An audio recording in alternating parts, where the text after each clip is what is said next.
Pratap house. Pratap जी अपने study room में एक बड़े से सोफे पर बैठे थे।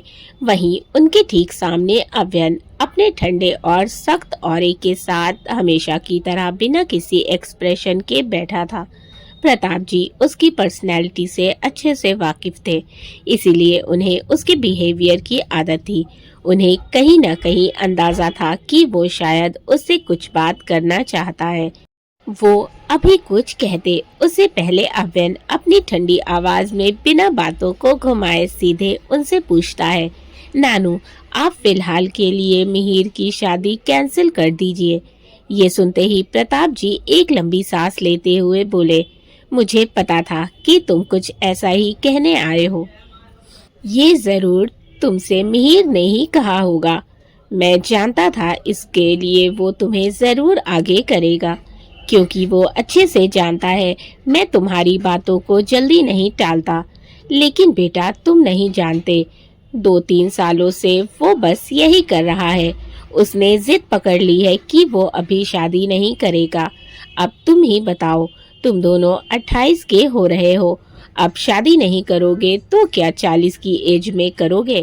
जाने क्या वजह है जो वो ऐसे जिद पकड़ कर बैठा है।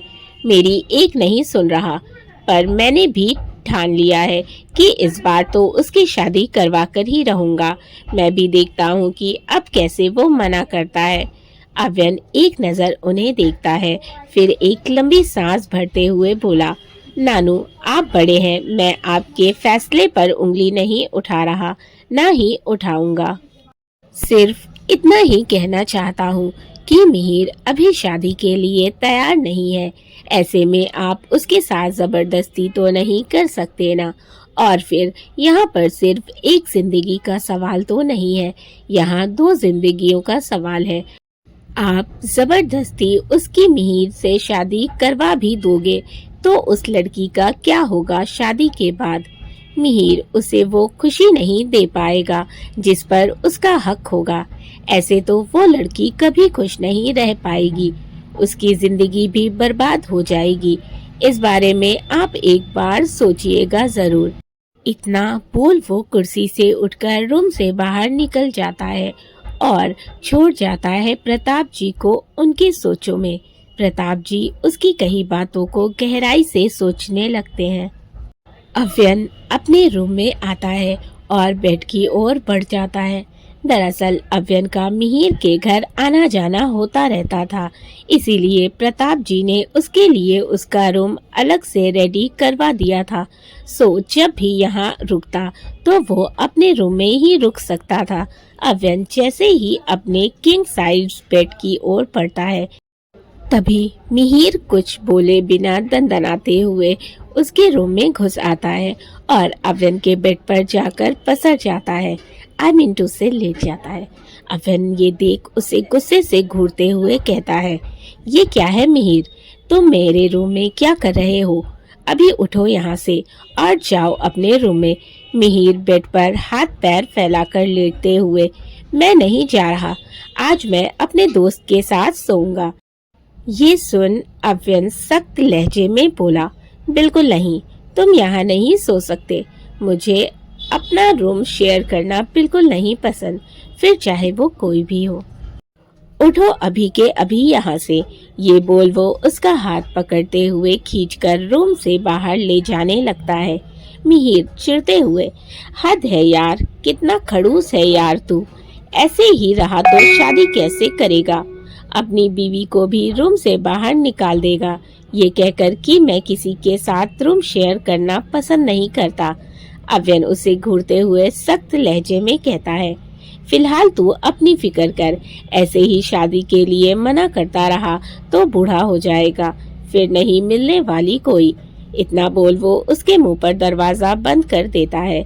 मिहिर मुंह बनाते हुए, कहाँ मैं इसे सलाह दे रहा था और कहाँ ये उल्टा मुझे ही सुनाकर चला गया। हद है, मतलब आजकल किसी को सलाह देना, स्पेशली ऐसे खड़ूस को, तो खुद के पैर पर कुल्हाड़ी मारना है। ये बोल वो अपने रूम की ओर चला जाता है। रात का सन्नाटा था। घड़ी की सुइयां धीरे धीरे 2:30 का वक्त दिखा रही थी। अव्यन बिस्तर पर आंखें बंद करके लेटा हुआ था। वो लेटा तो जरूर था, लेकिन करवटें बदलते बदलते थक चुका था। एक अजीब सी बेचैनी थी, जिसकी वजह उसे खुद भी समझ नहीं आ रही थी। लेकिन उसकी आंखों के सामने बार बार एक ही चेहरा नजर आ रहा था, आरोही का मासूम चेहरा। उसकी बड़ी बड़ी आंखें, वो हल्की सी मुस्कान, वो मासूमियत जो किसी भी शख्स का दिल धड़कने पर मजबूर कर दे। अव्य ने करवट बदलते हुए खुद से कहा, पता नहीं क्या जादू है इस लड़की में, ना चाहूं तब भी दिमाग से जाती ही नहीं।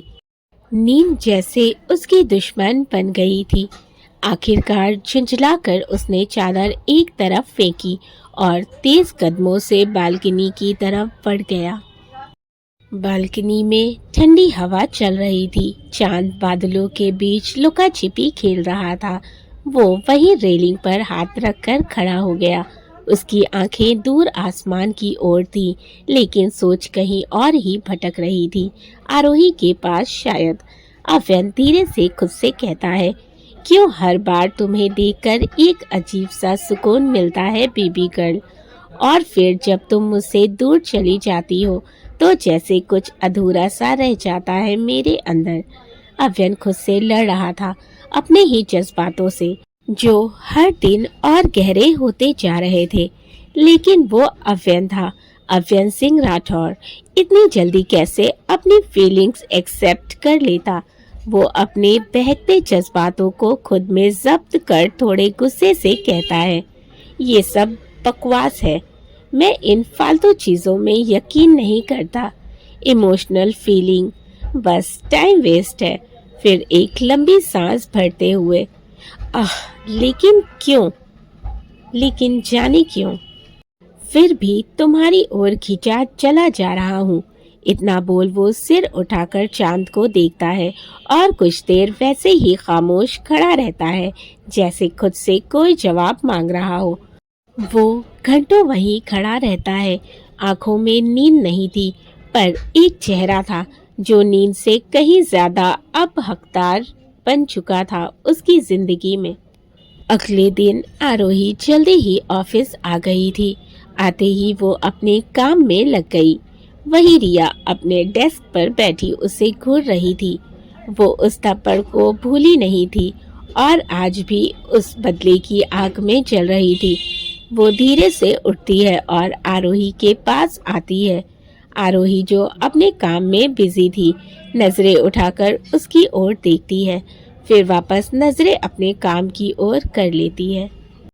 रिया अभी भी उसके पास खड़ी उसे घूर रही थी। आरोही उसके यूं घूरने से फ्रस्ट्रेट होकर कहती है, तुम्हारी प्रॉब्लम क्या है रिया? तुम इस तरह से यहाँ खड़ी होकर मुझे क्यों घूर रही हो? रिया बेइंतहा नफरत लिए कहती है, थप्पड़ मारा था ना तुमने मुझे, तुम्हें अब इसकी कीमत चुकानी पड़ेगी। बस फर्क इतना है, तुम्हारा अंदाज अलग था और मेरा अलग होगा। आरोही को उसकी बातों से अपने लिए नफरत साफ झलक रही थी। वो अभी कुछ कहती, तभी रोहन वहां आते हुए कहता है, रिया तुम यहाँ क्या कर रही हो? क्या फिर से तुम आरोही को बातें सुनाने आई हो? रिया बिना कुछ बोले आरोही को एक नजर घूरती है और वहां से अपने डेस्क की ओर चली जाती है। रोहन आरोही की ओर देख हल्के से मुस्कुराकर कहता है, डोंट वरी, तुम ज्यादा मत सोचो उसके बारे में। उसकी आदत ही है हमेशा दूसरों को नीचे दिखाने की। आरोही धीरे से हाँ में सिर हिला देती है। रोहन उसकी ओर देख थोड़ा हिचकिचाते हुए कहता है, वैसे आरोही, क्या तुम मेरे साथ कॉफी पर चलोगी? ऑफिस टाइम बाद किसी अच्छे से कैफे में। इतना बोल वो उसके जवाब का इंतजार करने लगता है। आरोही उसे मना करते हुए कहती है, सॉरी रोहन, मुझे बहुत काम है, मैं नहीं आ पाऊंगी। आज ये सारी फाइल्स मुझे सर को कंप्लीट करके देनी है, वरना वो गुस्सा करेंगे। रोहन तुरंत कहता है, तुम परेशान क्यों हो रही हो? मैं हूं ना, मैं हेल्प करूंगा तुम्हारी, तुम बस हाँ कह दो। आरोही उसकी ओर देखते हुए, रोहन तुम समझ नहीं रहे हो, ये मेरा काम है और मुझे ही करना होगा। मैं तुमसे हेल्प नहीं ले सकती। Try to understand. आरोही उसे मना कर देती है, लेकिन रोहन भी कहाँ पीछे हटने वाला था।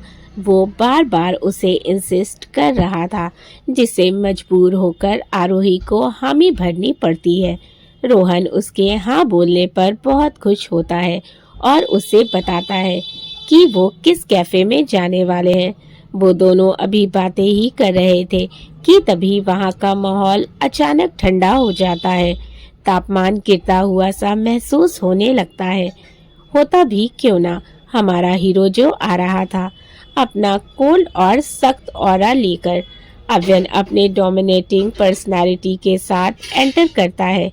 वाइट शर्ट, ग्रे कलर के 3 पीस सूट, गले में टाई, पैरों में चमचमाते लेदर शूज, हाथ में गोल्डन प्लेटिनम वॉच, बाल सलीके से सेट, चेहरे पर सख्त एक्सप्रेशन लिए वो आगे बढ़ रहा था।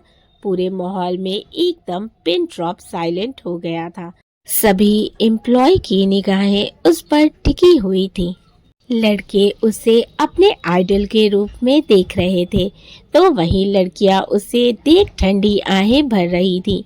सब उसे पोलाइटली मॉर्निंग विश करते हैं, लेकिन हमारे हीरो की नजरें एक शख्स पर जाकर अटक जाती है, और वो थी उसकी बेबी गर्ल, जो रोहन के साथ खड़ी थी और अव्यन की ओर देख उसे विश करती है। वही रोहन भी अव्यन को विश करता है, लेकिन अव्यन का माथा तो अब अपनी बेबी गर्ल के करीब किसी और मर्द को देख ठनक चुका था। वो बिना कुछ बोले रोहन को एक नजर अपनी चलती हुई निगाहों से देख तेज कदमों से अपने केबिन की ओर बढ़ जाता है। वहीं बेचारा रोहन हैरानी से बड़बड़ाते हुए बोला, ये सर को क्या हो गया? मुझे ऐसे घूर कर गए हैं जैसे मैंने उनकी कोई पसंदीदा चीज चुरा ली हो। उसे बड़बड़ाते हुए देख आरोही अपनी चेयर पर बैठते हुए कहती है, क्या बड़बड़ा रहे हो रोहन? जाकर अपना काम करो। सर ने यूं फिजूल में गपशप मारते हुए देख लिया तो हम दोनों की जॉब खतरे में पड़ जाएगी। रोहन हाँ में सिर हिलाते हुए, हाँ तुम ठीक कह रही हो, मैं जा रहा हूँ, वरना पक्के से हमारे हिटलर बॉस हम दोनों को काम से निकाल देंगे। ये बोल वो तुरंत अपने डेस्क की ओर बढ़ जाता है। इधर अनुज डोर नॉक कर अव्यन के केबिन में आता है तो सामने देखता है अव्यन टेबल पर अपने दोनों हाथों को रखे, उंगलियों को आपस में उलझाए, अपने माथे से सटाए आंखें बंद करके बैठा था। उसका कोट पीछे चेयर पर टंगा था, टाई लूज कर दी थी उसने, शर्ट की स्लीव्स फोल्ड कर बाजू तक कर ली थी। वो इस वक्त काफी शांत बैठा था, लेकिन ये अनुज ही जानता था कि वो सिर्फ ऊपर से शांत है पर अंदर से ज्वालामुखी बना बैठा है। उसके गुस्से का सामना करना अनुज के लिए भी काफी मुश्किल है। उसने एक लंबी सांस भरी और हल्के से कदमों को आगे बढ़ा दिया। वो धीमे कदमों से अंदर आता है और बोलने की हिम्मत जुटाने लगता है। अव्यन जिसकी आंखें अभी भी बंद थी, वो बिना अपनी आंखें खोले कहता है, अब तुम कुछ बोलोगे भी या यूं ही खड़े खड़े मेरी सांसें गिनते रहोगे? उसकी सख्त मगर ठंडी आवाज सुनकर अनुज की रूह कांप गई। उसने एक सेकंड खुद को समेटा और फिर हिम्मत कर कहता है, बॉस, आज 2 बजे कपूर इंडस्ट्रीज के साथ मीटिंग है और अगले हफ्ते ऑस्ट्रेलिया के लिए फ्लाइट है। मिस्टर डेविड बहुत एक्साइटेड है हमारी डील को लेकर। उन्होंने कल की डेट फिक्स की थी, पर जैसा आपने मना किया था तो मैंने नेक्स्ट वीक शिफ्ट कर दी। अव्यन ने आंखें खोली और सीधा अनुज की आंखों में देखते हुए बिना पलके झपकाए एकदम ठंडे लहजे में कहा, कल की ही डेट फिक्स करो, मैं कल ही निकलूंगा ऑस्ट्रेलिया। अनुज हैरानी से कहता है, लेकिन सर आपने तो। इससे आगे वो कुछ और कहता, उससे पहले ही अव्यन अपना हाथ दिखाकर उसे रोकते हुए सर्द लहजे में कहता है, I don't repeat myself Anuj, मुझे अपनी बात दोहराने की आदत नहीं है। अनुज तुरंत माफी मांगते हुए कहता है, सॉरी बॉस, मैं अभी सब अरेंज करवा देता हूँ। इतना बोल वो तुरंत वहाँ से निकल जाता है। अव्यन अपनी चेयर पर पीछे की ओर टिककर बैठ जाता है और किसी गहरी सोच में डूब जाता है। जाने उसके दिमाग में इस वक्त क्या चल रहा था। तभी केबिन का डोर नॉक होता है। एक मीठी सी आवाज अंदर आती है, मे आई कम इन सर। ये प्यारी सी आवाज जैसे ही अव्यन के कानों में पड़ती है, उसका दिल सुकून से भर जाता है और होठों पर हल्की सी मुस्कान तैर जाती है। लेकिन जल्दी ही वो उन्हें खुद में छुपा लेता है और चेहरे पर वापस सख्ती लाते हुए कहता है, कम इन। आरोही धीरे कदमों से अंदर आती है। उसने ब्लू बैगी जींस और हल्की पिस्ता कलर की कुर्ती पहनी थी। बालों को पीछे क्लच से बांधा हुआ था, जिससे उसके बालों की कुछ लटें उसके चेहरे पर झूल रही थी। वो बहुत मासूम और प्यारी लग रही थी। अवन की नजरें उस पर ठहर सी गई। कोई इतना हसीन और दिलकश कैसे हो सकता है? उसने खुद से ही ये सवाल पूछा। आरोही एक हाथ में कुछ फाइल और एक हाथ में कॉफी की ट्रे पकड़े अंदर जाती है और आहिस्ता से दोनों को टेबल पर रख देती है और हौले से अपनी जुल्फों को पीछे करती है। लेकिन आज जैसे उसकी जुल्फें भी जिद पर उतर आई थी, जैसे वो उसके गालों को चूमना चाहती थी। आरोही अव्यन की ओर नजरें घुमाकर देखती है तो वो अपनी दिलकश निगाहों से उसे ही देख रहा था।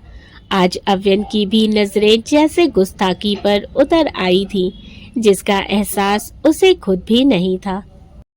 आरोही उसकी नजरों की तपिश खुद पर बर्दाश्त नहीं कर पाती और तुरंत निगाहें झुका लेती है और थोड़ा हिचकिचाहट के साथ कहती है, सर, वो आपकी कॉफ़ी और ये रही कुछ फाइलें जिन्हें आपने मुझे कंप्लीट करने को दिया था। मैंने इसे कंप्लीट कर दिया है। ये बोल वो एक बार फिर अव्यन की ओर देखती है, लेकिन इस बार भी अव्यन की नजरें आरोही पर ही टिकी थी, जिन्हें देख आरोही तुरंत अपनी नजरें फेरते हुए इधर उधर देखने लगती है। साथ ही अपने होठों को दांतों से काटते हुए जमीन को घूरते हुए मन में ही कहती है, लगता है सर का आज दिमाग खराब हो गया है। कुछ ज्यादा ही अजीब बिहेव कर रहे हैं। मुझे ऐसे क्यों देख रहे हैं? तो एपिसोड कैसा लगा मुझे कमेंट करके ज़रूर बताना। साथ ही वीडियो को लाइक कर देना और चैनल को अभी तक सब्सक्राइब नहीं किया है तो कर लो। मिलते हैं कहानी के अगले एपिसोड में। स्टोरीज को अपने फैमिली एंड फ्रेंड्स के साथ भी शेयर करें। Thank you for watching.